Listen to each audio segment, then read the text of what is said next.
Okay, so you want to become successful, but you might not be willing to sacrifice what is required to get there. So in this video, I want to break down the sacrifices that I made to go from unemployed psychology graduate who was smoking weed and just being like a deadbeat to millions of followers, hundreds of thousands of dollars, 100, 200K a month. And I've made like $1 million profit last year. But I'll particularly focus more on the milestone, which many of my audience are trying to get to, which is like 10, 25K a month. So the first sacrifice that I had to make to become successful was leaving a girl that I had been with for years. So you probably know the story already because I say it like all the time. But back in like 2018, when I was in university, I became close with this one girl that I used to like be a degenerate with. Like, you know, me and her and our friendship group would like go out to parties and take drugs and everything. And that kind of relationship dynamic, it kind of stayed for multiple years. I actually made my first dollar online from her bedroom, like through the summer holidays of like my second year in university. Everyone goes back home for the summer holidays, but she was from a different country, so she didn't want to go home for it. And I didn't want to go home because my home was like this traumatic, abusive kind of like environment. So I ended up just kind of moving into her little bedroom inside of our student accommodation. And it was there one night when I went on Reddit and I saw a post from someone saying like, how do you make money online? And someone had commented saying, selling things on eBay. And he explained the process where you can buy like clothes and you can list them up on eBay for double the price that you bought it for and make a profit. So there on this night, I go to the wardrobe, I pull out my gray Gymshark hoodie, take some pictures, upload it onto eBay. Gray Gymshark hoodie with the old logo, size large, for £25 plus like £2.79 for postage. When I woke up, it had already sold. So my first like dollar online made on the first like few hours of discovering entrepreneurship, made in this bedroom with this girl. Fast forward months and we've scaled up this little business. Nothing crazy. It's not, you know, thousands of dollars, but it's like 500 to 800 pounds revenue, profit maybe like 100 or 200. And she's helping me a lot. Anytime something would sell, she would go out and post it. So I had the support of a girl who was, you know, she was like fit as well, which obviously as a super young guy, it's really important. She was fit. We ended up living with each other. Some stuff happened in the next year with me and my best friend who I was living with. And then basically I moved into her apartment. This was like a year later. And eventually once her apartment contract ended, we got a place together, like both of us signing up for like rent in this apartment. And so it's 2020, COVID's just starting right now. It's kind of scary. I'm working in a homeless shelter. And imagine like you're that close to a girl. Like many people, if you've never lived with a girl before, you've never lived with a partner, trust me, like you already could understand like how hard it is to leave a girl that you like. Imagine if you live with someone for years. Like we were together for probably about like 2.5, about 3 years, I'd say, about 3 years. But we lived together for the last like 1.5, almost like 2 years. So do you know how hard it is to brush your teeth with the same girl next to you every morning, every night, and then to basically give that up so that you can move away and go focus on your business? Because that's what I did. Once I debated it for like 6 months straight, I filled out like 2, 3 full-size journals contemplating the decision to leave her. And when I finally picked up the courage to do so, I take all my stuff back home. And it was when I was in my old family home again, certain that I was going to be like an entrepreneur and I was going to chase success. My sister has got my suitcase open in my bedroom and she's like taking my clothes out and hanging it into my wardrobe. And when she's asking me, you know, I'll grab this, okay, do this, I'll put your clothes on this hanger.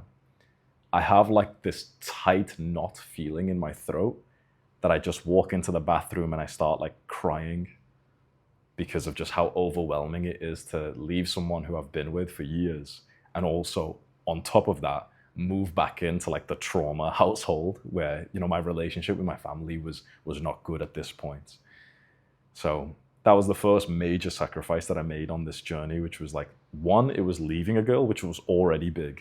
It was leaving a girl that I was living with, so that's a massive thing. But then also two, it was like moving back home to my family's home. Bearing in mind, I'm like 22 years old. I'm a psychology graduate. I've just been to university for years. I've had like this freedom away from my sort of my trauma-inducing brown family. And I chose to move back into the trauma home so that I could just work on my business instead of needing to work in a job to pay for bills. So if you've never moved out of your home before, imagine moving out and getting all the freedom you wanted. Imagine having an apartment where you live with a girl who satisfies your lust. And imagine like you have sex every single day. You play video, like both of you have got gaming computers. So this is like, honestly, most young men's dream is already here. Like where you've got your own place, you play some games, you smoke some weed, you fuck a lot, and you just like, like you go to the gym, whatever.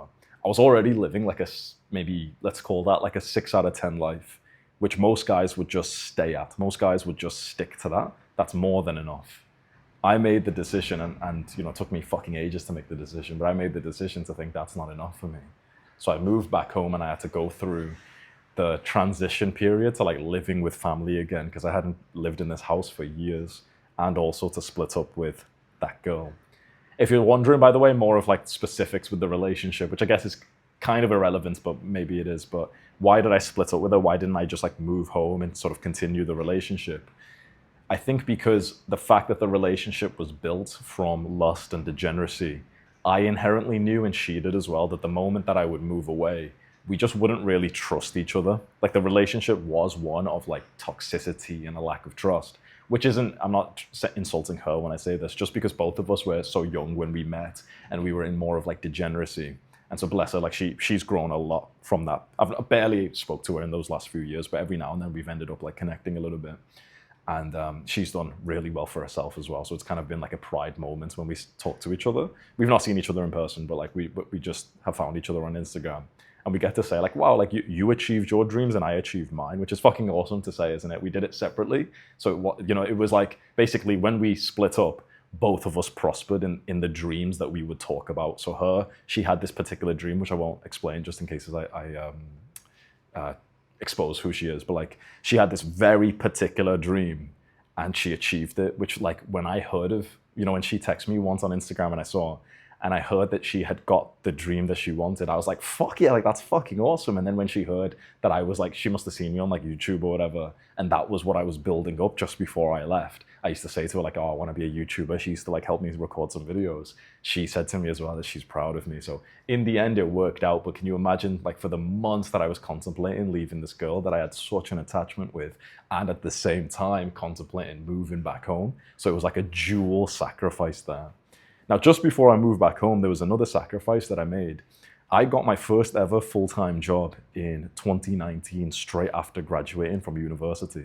So it turns out that, these alpha male entrepreneurs that say that university is a scam, turns out that they're fucking correct. University is one big lie and scam for 99% of students. If you are someone, anything like me, where, for example, high school was more about social dynamics than it was about the academics, university is not for you.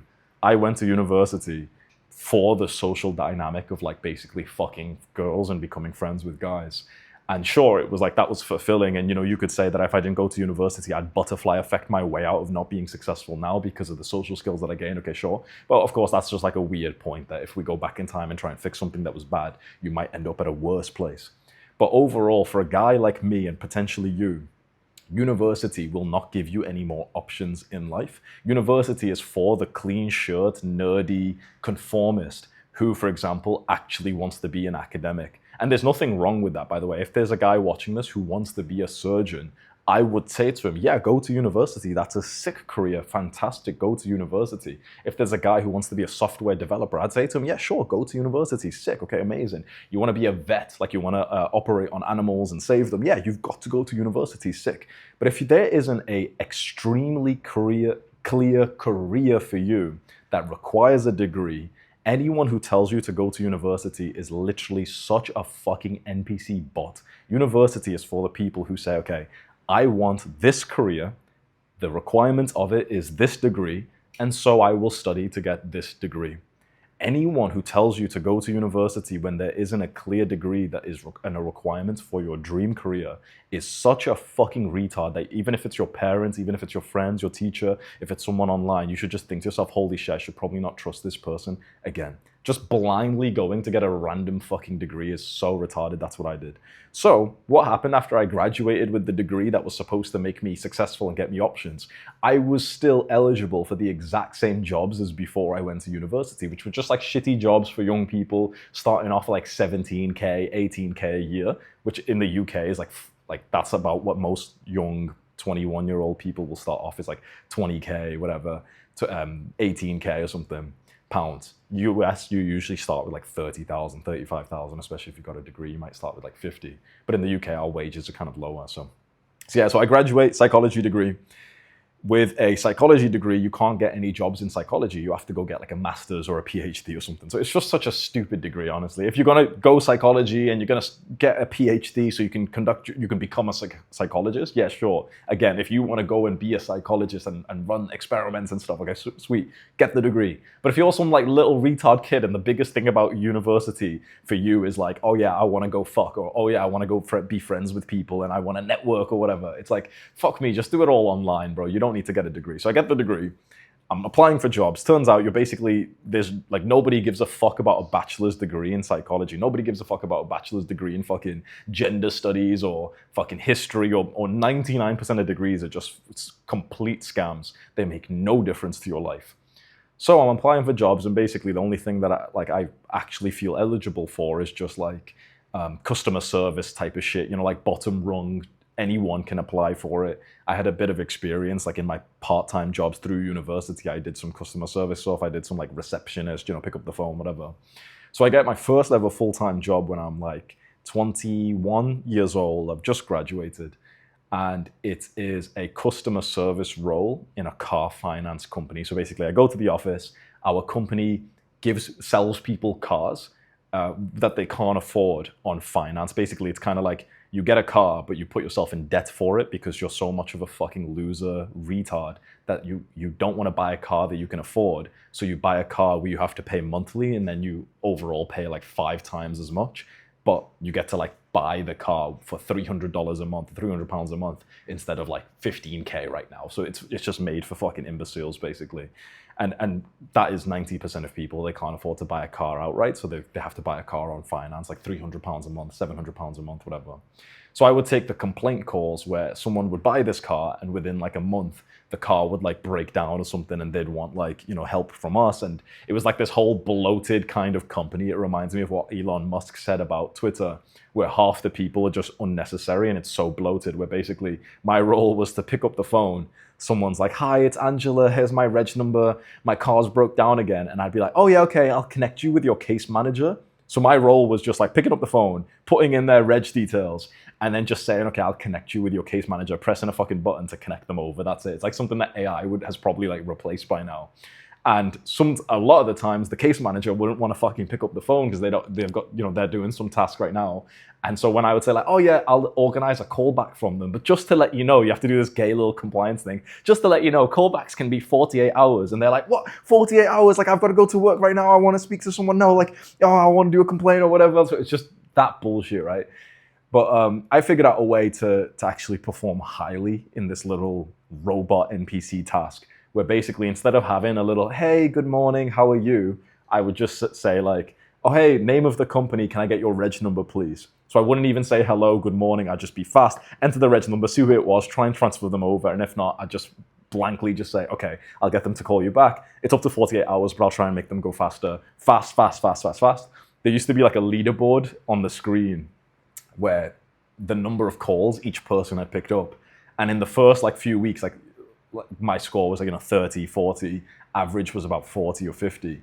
Just before I left, mine was like 100. Like I was fucking sniping these calls. You don't have to do that. Like the thing is, when you work at like a shitty company in a low down job, you don't get any more opportunities for working harder. Like shitty bloated companies don't look for the immigrant kind of high performer to give them any kind of promotion. This is just a separate point, but if you're working in like a shitty company, which is like bloated with like obese women and people with colorful hair and everything, they don't care about the high performer who's fucking autistic with getting the result. They just care about like equality and all this shit. You get my point, right? So basically nothing came out of me fucking getting good at this job, which if it did, by the way, that would have been a risk.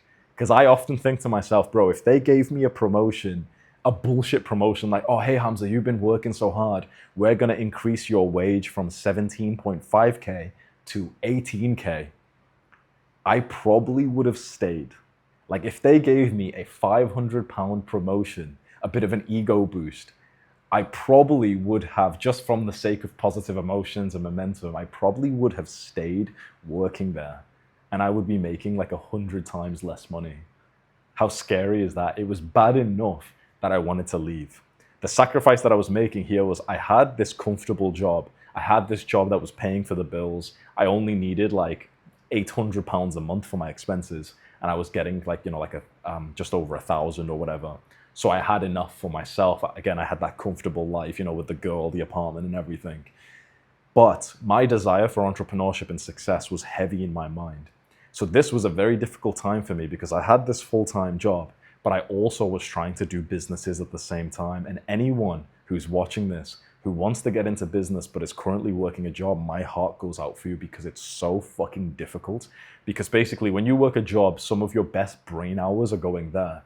And the brain dead advice is like, yeah, come back home and work more, or wake up early and work more. But logically, realistically, you come back home and it's like your brain just doesn't fucking work because it's just tapped out. You only honestly have like a good few hours of work in you per day. And also at certain times in the day. Like I can't work at like 2 p.m., 3 p.m. I've tried for the last few years. My brain just doesn't work at that time. My brain works super early mornings and later evenings. Anything in the middle of the day, my brain just does not work well. And so I would try and wake up before work, but then I needed that time for the gym. I'd try and come back from work at 6 p.m., 7 p.m. and try and do like an hour of work and my brain just wouldn't work. And I hated my life, so I'd want to smoke weed and order food when I'd come back home. I always had the intention to do the YouTube work. I would write ebooks, whatever, when I'd come back home. But by the time I'd be finishing work and I'd be so depressed, the only thing that would kind of keep me going was the idea of coming back home, smoking a joint, getting my dick sucked, and ordering food, which honestly, I know it sounds degenerate, but can you blame me? Like when you're not that far from being suicidal, can you blame me for being a bit of a degenerate loser who'd come back home and just smoke weed in the night? Can you really blame a guy? Like I had the intention, but it's just really fucking hard to juggle a job and also the pursuit of business and success on the side. It's really fucking hard. And so I kept on trying. I kept on thinking to myself, oh yeah, like on the weekend, I'll do like 10 hours of work. But on the weekend, it's like, I know it sounds like pussy shit, but I just needed to recharge. I'd try to do the work. Sometimes I'd wake up early and I'd get like an hour or two of really good work done. I'd move the needle. But other than that, it's like after I'd go to the gym and eat a meal, I'd just crash so hard. Because when you've been working full time, it's like you think that you can work as hard on the weekend, but like your energy just dips like fucking crazy. So even on the weekend, I'd get barely anything done. So all week, for example, I might get like one YouTube video done. I might write like 500 or 1,000 words in like the ebook that I was writing. I was just trying all these different business models. And I was just not making any good progress. And it kept on coming to my mind that the job that I'm working is instant gratification. It's money right now, but it's not going to be more money later. The business is delayed gratification, where it's no money right now, but it will be more money later. It occurred to me that the only way that I could actually achieve the wealth that I wanted was to take the risk to reduce the money that I'm getting right now, to reduce my hours, put those hours into the business that would give me the escape of this shitty lifestyle. Can you understand how hard that would be? Like if you don't work a job, you don't realize. And if you don't have like your own place, you won't understand this. Imagine having expenses. Imagine, your expenses like £800 a month, maybe £900 a month. And imagine really contemplating the idea of like leaving your job so that you can work the business, but then such a fucking risk that you have to take. What I eventually decided was that I would change my job to a part-time job so that I could have like an extra 1 or 2 or 3 days off a week that I could spend on the business. And here's a funny story, because I've never actually told like the very specifics of this, but I feel like you might be interested just because it's a bit of like Hamza law. When I was also, by the way, applying for the military at the same time. So that was a weird like Hail Mary black swan thing that I was doing, which was I was applying for the RAF. I later decided that I'd rather just be like a YouTuber, that when I would get into the RAF, the Royal Air Force, my mindset was always that I'd be a YouTuber there. And one day I realized you just wanted to be a YouTuber. You didn't actually want to go to the military. I just wanted something to record. So it just made me think, okay, just fucking go all in on YouTube. But the part that I've never actually told about on the internet, which imagine how fucking hectic this week was, right? So I try and go part-time with the job, the company that I was with. And like I say, these like bloated offices where they've just got all this gay little infrastructure where, for example, they've got like a team manager and a fucking manager and a manager's manager supervisor, like just fucking stupid shit like that. Like we had this one woman who was like a manager supervisor or some shit inside of our little place. And she would just spend her time making like these gay little PowerPoints to bring us together and waste everyone's time. And it was just like, like basically it was like a meeting with like the team of our sort of little place. And there's just you get my point, right? Just imagine like all this fucking like modern day equality hires, like that type of shit where like, if you just put 4 guys in a room, we would have done better than the fucking 20-person team that was there that is just bloated as fuck and everything, right? But so I asked them, can I go part-time? And it's this thing of like, okay, I've got to speak to the supervisor's manager's supervisor. I've got to speak to the CEO's supervisor's mother's niece's COO. Like, just this fucking infrastructure of fucking company and whatever. And so it takes them weeks to come back to me. And every single day, I give you my promise, right? Every day, I was at my end. Imagine you're so agitated, you're overworked, you're burnt out, you're not sleeping well. Imagine you are so stressed and you've got this desire for business and success. And every single day, it's like you're getting blue balled, like you're getting edged to hear if you can go part-time and you can achieve your dreams. And every day I'd ask them and they'd say like, oh no, I haven't spoke to him just yet. Oh, he's the manager supervisors, managers, industry, his district's managers is coming back to me or whatever. Every day would feel like my end. Like every day would feel like I'm not far from like just ending my life here. I'm not even joking. Like it was weird. I didn't really have suicide ideation, but every day would feel like, yeah, like being dead would be better than this, honestly. Like my life was just like The Walking Dead. I'd literally just wake up, sleep deprived, massive bags underneath my eyes, go to the gym there, which was like the one thing I enjoyed in life. I'd work with people I had nothing in common with. I would eat my lunch secretly on the middle of my shift so that on my lunch break I didn't have to sit with my coworkers. So I'd go back to the gym in my lunch break and I didn't have and I was trying to be super efficient, so I'd work out in my fucking work clothes, like I wouldn't even get changed or anything. Come back, finish the shift, it's like 6 p.m, it's fucking tiring. Speed walk over to the public transport, like to the tram. Often miss it just by like a minute or so. I'd see it fucking leave and having to wait 12 minutes for the next one. And that 12 minutes would fucking piss me off because I'd be like, I already don't have enough time in my life and now I've got to wait 12 minutes of like the most valuable time to like get home and have fun. And the only thing that I liked was like the 7 to 9, 7 to 10 p.m. block where I'd come home, I'd hit my pipe, my fucking bong and my joints and stuff. I'd have sex, I'd order like food like Nando's or some shit like that from a restaurant, some seed oils, and watch something on TV and then just get ready to do it again. That was it. Like at least, my life wasn't, at least I had that last block of like fucking pleasure at least. But of course that made me stay there longer. So I'm every day, the time that like the clock is ticking, just like I'm at my end. I need to know if I can go part-time or not. And eventually, because of this, again, bloated fucking infrastructure, they're going to tell me that they can't make me part-time. And my district manager's supervisor, like this fucking role of the person comes in and he's like, oh, Hamza, we've got like a response for you, come. They have like a fucking person on like a typewriter, like a little computer, like transcribing what's being said here. I was like, it's so overkill. Eventually they just said like, oh, we can't make you part-time. And I said, oh yeah, that's okay. I'll go and like, I'll try and find a part-time job. And they understood. And I ended up just applying for some jobs on my phone, like in the middle of my lunch break or whatever, like on that same day. And on the same day, like a few hours into my shift that day where they told me they couldn't make me part-time, I got a call and I rang them back. Like I'm pretty sure I went to the bathroom to like ring these people back. And it was from one of the places I had just applied who said that I was basically perfect for the role that they wanted. I had been a receptionist and this place that I just applied for part-time was a receptionist role. And they asked if I can come for an interview tomorrow. So later on, I ended up texting my manager, the manager's supervisor's fucking district manager or whatever. I ended up saying like, oh, I've got an interview tomorrow. Can I have like the morning off? They understood, whatever.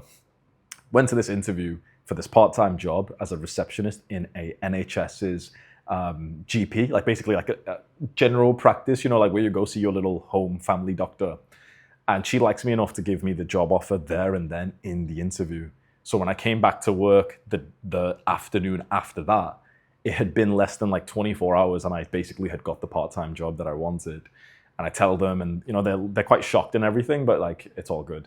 And yeah, the people I worked with there were nice, but of course it's like that makes it kind of worse, because if they were not nice to me, I would have had more aggression to leave. So we have like a little leaving thing. The girl who sits next to me brought me in like a bunch of stuff. She was like so sweet. She brought me in like all the random snacks that I had mentioned that I liked and everything. Because you know, they kind of liked me there and I liked them. They were all like, we had nothing in common, but they were super kind and friendly people, and I was to them as well. So I end up leaving the full-time job and I'm taking the plunge with this part-time receptionist role.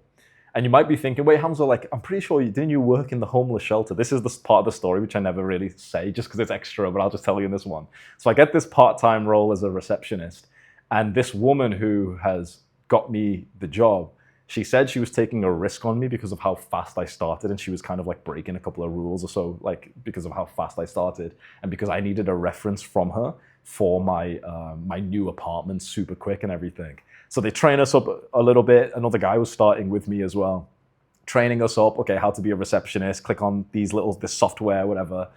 And the problem with this role was that it was still 5 days a week, Monday to Friday, but it was like half days. And I thought, yeah, that's pretty cool. You know, half days, I come back home and I'll work. I'd finish work at like 12 or 1 p.m. or whatever. But when I came back after the first day at like 1 or 2, I just relaxed. Like I did my 7 p.m. routine then because I was still super tired. And I thought, oh, you know, I'm just tired today, but tomorrow I get home at 2 and I'll work. But the same thing happened. I was just super tired. So as soon as I'd get back home, I'd start smoking weed. Then it's like you're not doing anything productive all day after that. The Wednesday, come back home over and over again. And it made me realize what I didn't need was a reduction in work hours. What I needed was a reduction in work days. I was now working like 4 or 5 hour shifts. But because I had to wake up and get ready and commute, it was still quite like an exhausting day that even though I was only working till 1 or 2 p.m., I'd come back home and I just felt too drained. You know, when you've woken up and you went to work, you commuted, you got ready, you commuted back, whatever.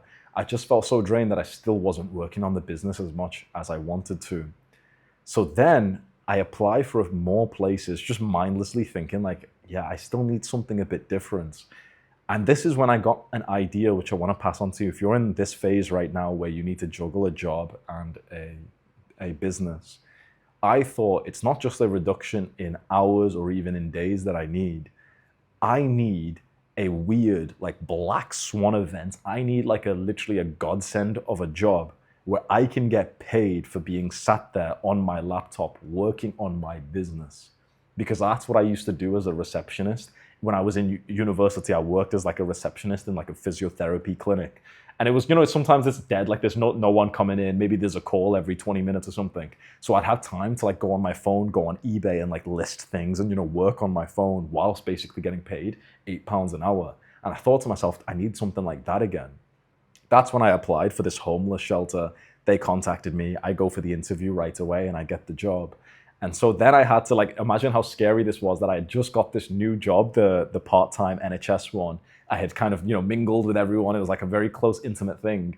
And I had to kind of like leave there, and it felt so uncomfortable to bring it up. I had no idea how I was going to do it. I was literally cringing at the thought of like coming in and telling them. So I did it in the most bitch way possible. I basically just created a fucking lie where I finished like the last day of the first week.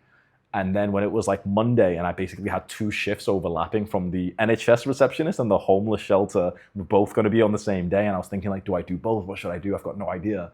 And I just text the NHS one and I'm like, oh, you know what? I'm so sorry. Something happened on my way home from the shift and I just don't want to come in anymore.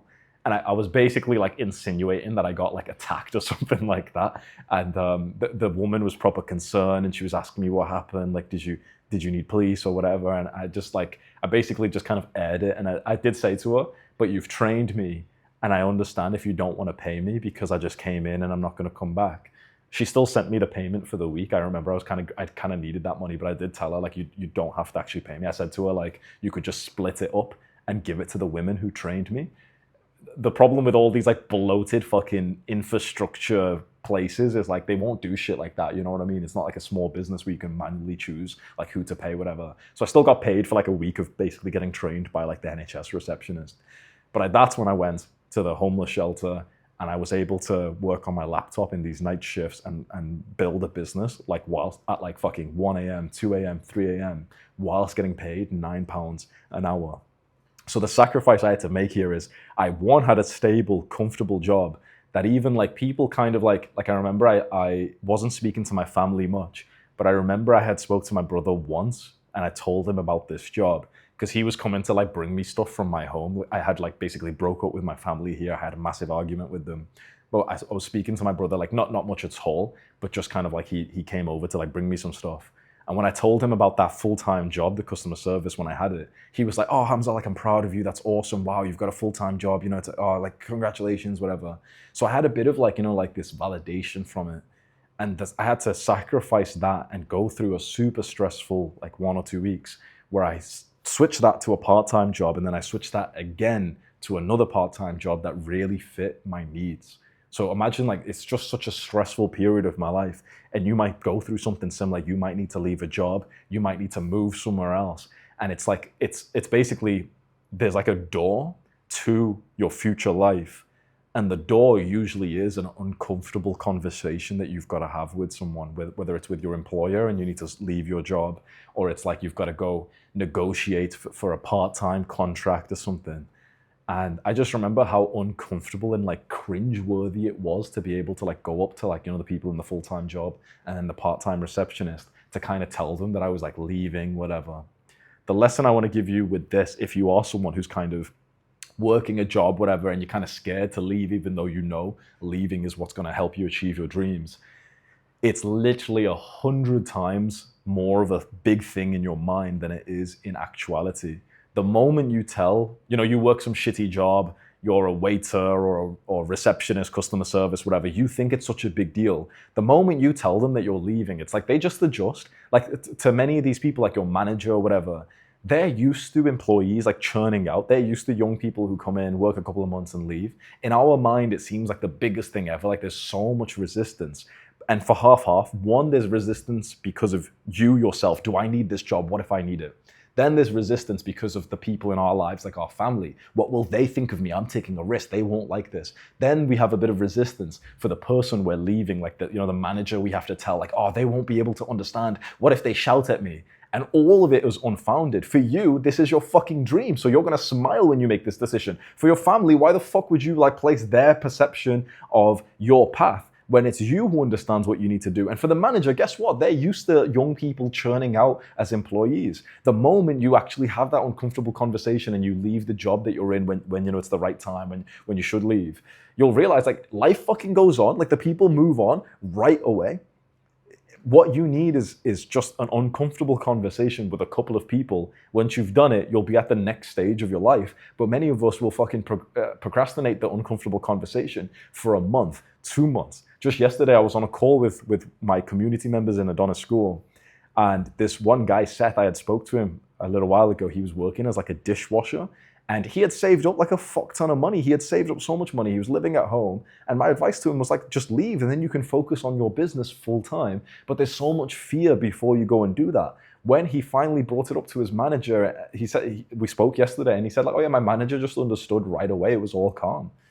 It's like, it's only once you actually have the conversation, like you start the conversation, you realize it's a bit of like almost like an ego hit, but in a good way. You realize like you're not that important. People fucking move on. It's fine. Tell your manager you're going to leave. You think it's a scary thing. They're like, oh yeah, sure. I've just got to go get another fucking kid again. And the new kid will work for me for like 3 to 5 months. They're used to that. So for you, you want to make the move. For you're scared of what your parents will say. Who gives a fuck? Who gives a fuck? It's like you'll have a bit of an uncomfortable conversation with your parents, and then literally 2 days later, life will move on and they'll ask you what you want to eat. It's like, life fucking moves on. It's the same with like not wanting to go to university, but your parents are pressuring you to go. It sounds like the craziest thing ever to disobey your parents and not go to university. Guess what? The moment you put your foot down and you refuse to apply and you tell them you're not going to, there's going to be a massive argument. And 2 days later, your mom's going to ask you, hey, what you want to eat today?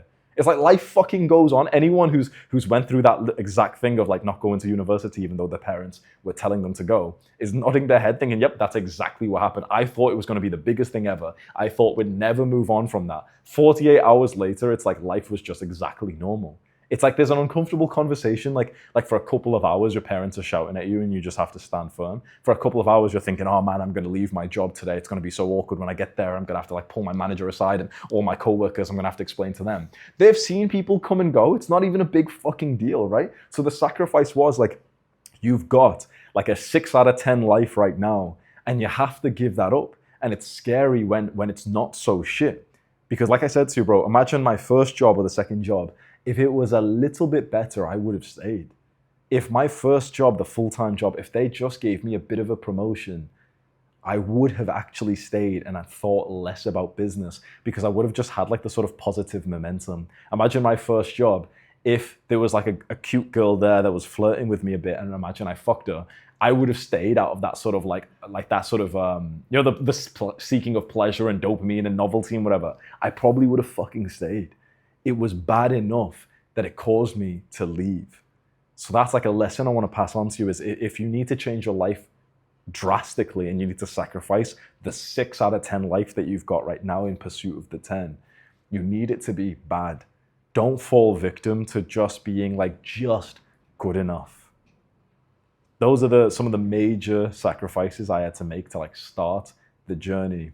And then, as you know, in 2020, when I moved back home, the main sacrifice at that point was that I just spent like a year with basically no friends. I had basically no one in my real life who I was talking to. Like, I'd speak to my parents a little bit. My relationship with them improved. But once I came back home, it was COVID, first of all, but also like I had nothing in common with like anyone I knew previously. All my old friends just acting like losers, drinking beers and playing video games. Or like the random people that I knew from college, just like normies that I didn't want to mix with. The most successful person was making like 3K a month or something like that. And like some weird, again, like that sort of bloated infrastructure kind of company with some professional girl or something like that. So I had no one that I had anything in common with. And so I was just in this period of loneliness where the people I wanted to be friends with, like the influencer style, whatever, I wasn't good enough to become friends with them just yet. But the people I could be friends with weren't good enough for me. So I was in that lonely chapter in the middle. And I had to just fucking suffer through it. This is actually why I made Adonis School, by the way. It's for those guys who are in the lonely chapter and they want to be friends with guys who are serious on their self-improvement and entrepreneurship journeys. You can go check that out if you want. I literally made it for this exact thing. But the point of this part now is like my sacrifice was for about a year straight. I had no friends in real life. I didn't even have a gym membership. It was COVID, so all the gyms were closed down. I literally just would go to the fucking park, train, I'd come back home, I'd work.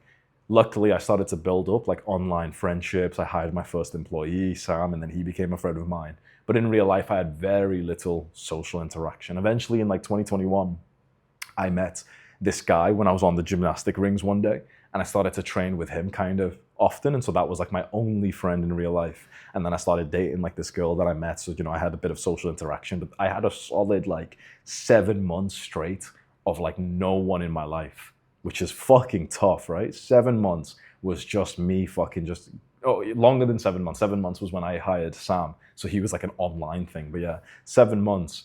And you've never seen this, but at the time I used to record what I would call personal development vlogs. And I never posted them. Maybe I'll go find them and actually post them one day. But I would just record on my front camera to myself of just how life was going.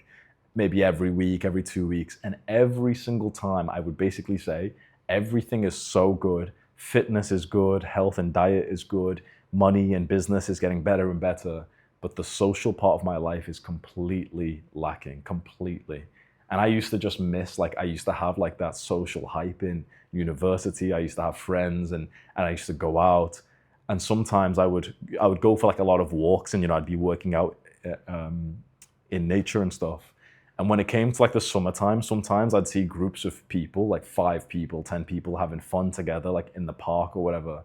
And because it had been months since I moved back, I left that girl that I was with, it used to hit me like a sense of disbelief when I'd walk past people who were in like a little friendship group. I used to feel so insecure, and I used to say to myself, like, I can't believe people have friends. Like, I can't believe that's like a thing. Like, they're all sat around, like, having fun. When it got to summertime, because I'd go for so many walks, like through parks, of course, that's where like, groups of friends would go. And that's where I would feel the worst, because sometimes I'd spot people from my college as well. I'd just be able to tell like they were people I used to know. And it used to make me feel so insecure. And I had to kind of remind myself with that kind of like immigrant aggression of like, no, like, I'm better than that. I'm going to become successful and they're not grinding as hard as me. But in truth, I was just really fucking insecure and lonely. I was on a path that's so lonely, where not only was I becoming an entrepreneur, but I was also going so hard on self-improvement. Like, who do you know who meditates for a fucking hour a day, who reads books instead of watching TV? I didn't even have a social media, like personal social media back then. I didn't even have Instagram. I deleted Snapchat. I literally just posted to YouTube. And I was posting the weirdest things. Remember, this was 5 years ago. I was talking about nofap, semen retention, red pill masculinity. This was like when that stuff was really seen as like weird and toxic. Now these days, when a guy says he's on nofap, even girls kind of like understand it a little bit. When guy says like, oh yeah, masculinity, I'm a strong guy, whatever. A lot of girls are actually kind of into that. They find it like attractive. Oh yeah, you're a strong man, you're helping guys improve, whatever. This was 5 years ago when that stuff was seen as weirdly toxic, misogynist, whatever. So I was just like this fucking weirdo in my town, where I was making like the weirdest fucking content. Again, these days it's normal, but back then it was fucking strange, right? And guess what? I had to fucking like brave face that. I posted videos which my mum would come into my room and be like, Astaghfar, Hamza, like we don't speak about these things. Our family in Pakistan watch you. You can't talk about sex. You can't talk about like porn. She'd never say the words, but like, you can't make videos like that. It looks bad on us. And I had to kind of like agree with my mum, close the door and go ahead and make a fucking another one. I had to create like a bit of a ripple in my family, my extended family. And that was the sacrifice like I had to make for my brand. I had to be the guy who not only is different, but who's publicly talking about how different he was with his mindset and his beliefs about men and women and sex and porn. Like, being different from everyone else is already a fucking hard path. That's already a sacrifice that you're making.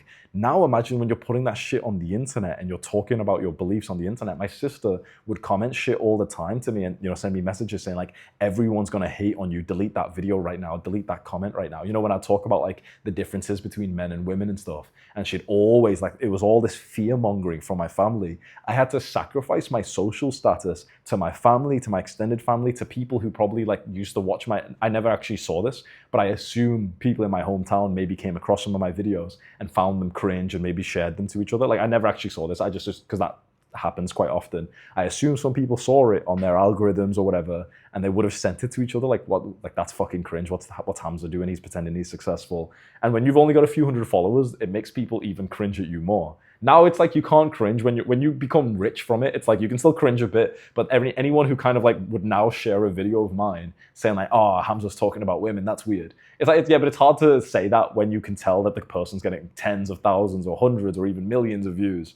But back then, before you become like a successful influencer, everything you do is fucking cringe, and you have to brave that face. So I had to sacrifice social status, which is such an important thing for men. With my family, with my extended family, I was talking about sensitive topics, which from my culture, you don't talk about sex, you don't talk about dating, you don't talk about porn and those kinds of things and drugs. Like, I was talking about all these things just authentically. Like, I genuinely believe I'm one of the most authentic, honest creators that has ever existed. There's people who try and act like authentic and cute and everything, but like my version of honesty is so different from the guys who are like calculating their honesty. I've been honest about shit that literally I knew would destroy my sort of social status and reputation, because honesty is such an important trait for me. And what I mean by that is like that this was a sacrifice I had to make to be like, to have no fucking mask on the internet, knowing that people would hate me for it, but that the people who would love me for it were the people that I wanted to be around. So the next year of my life, 2020 to about 2021, was the season of like the lonely chapter, which was one sacrifice in socially. And then also the season of me basically polarizing so many people and sacrificing my social status amongst my tribe. By that point, 1 year later, one of my videos blows up. I release a product on the same topic as the video that blew up, and I make $15,000 in my first month of like monetizing properly. It goes up to 20K, 25K. That's it. That 1 year where I had to sacrifice my social status and I had to like find my authentic message, knowing that some people would hate me for it, some people would find it cringe or hateful or whatever. It took me about a year of just standing firm with those beliefs. And that's what made me blow up, and it got me the first 10K, 20K a month. So you can see I made tons of sacrifices. And now what I've not even mentioned to you is like the other girls that I dated along 2020, 2021, 2022. I'll tell you one very briefly and then I'll end this video, is like, just so you understand again, it's like there was ongoing love and relationships that I had to leave behind. So in 2022, that's when I upgraded my life. I got that fancy gym membership that I've mentioned a bunch of times. You know, I got new clothes, hairstyle. I stopped like shaving my head and actually got like a barber and stuff. I'm looking good. I started making really good money. And there was this girl at my gym who was like exactly my type, like blonde gym girl, glutes, like fit as well, like stunning. Like if I showed you a picture of me and her, you'd be thinking like, holy fuck, like how does it get some fucking attractive girls? And I really liked it. You know, imagine there's a girl you think is like stunning. She goes to the gym. She had like a little business and everything. And I still had dreams to pursue. So fast forward like 2 months of falling in love with her. We're at the train station. I've got my suitcase packed and her face is all red and she's crying, saying that she doesn't want me to go because I was leaving her and I was leaving the UK to go on a digital nomad trip that I didn't know how long was going to be. And so I left her behind to go pursue my dreams. I sacrificed love multiple times. I sacrificed relationships so that I could level up in this business. So you say you want to become successful. You've got to be willing to make sacrifices like this. This is the dark part of success that all those rich, successful people often don't speak about because it's kind of controversial to say like, oh yeah, bro, you want to become successful? Break up with your girlfriend who's holding you back. Oh yeah, you want to become successful? Move back home and take a hit to your social status. You want to become successful? Sell the car and don't go anywhere apart from the workout. Wake up, work, exercise, work, go to sleep. Go do that for the next year and have no friends at the same time. You want to become successful? Have your mother embarrassed by you for the next year. You want to become successful? That girl that you love, that you formed the fucking evolutionarily attachment to, yeah, leave her behind because she's not going to be able to maintain the same level of growth as you. All the pussies will be watching this thinking like the nice soft stuff of like, no, but you can grow alongside her. No, but you don't have to upset your mother. No, but you can do everything. 1% improvement every day. Motherfucker, that's not what it looks like. Success, especially now, is fucking dark. It requires that dark fucking aggressive, angry version of you. This is what it takes. I wish you the best in this journey. And if you do find yourself in that lonely chapter where you don't want to be friends with the retards that you knew before, but also you just haven't met people in real life that are on the level that you want to be at, that's what I made Adonis School for. So you might just want to check that out. I know that I mention it all the time and I don't mean to sell so hard, but it's just so perfect for the kind of guy who's watching this. And depending on when you see this, I'm about to double the price of it. So and if you join now, your price will stay the same. So you might just want to consider it beforehand. There you go. I really hope that you got value from this video. Goodbye.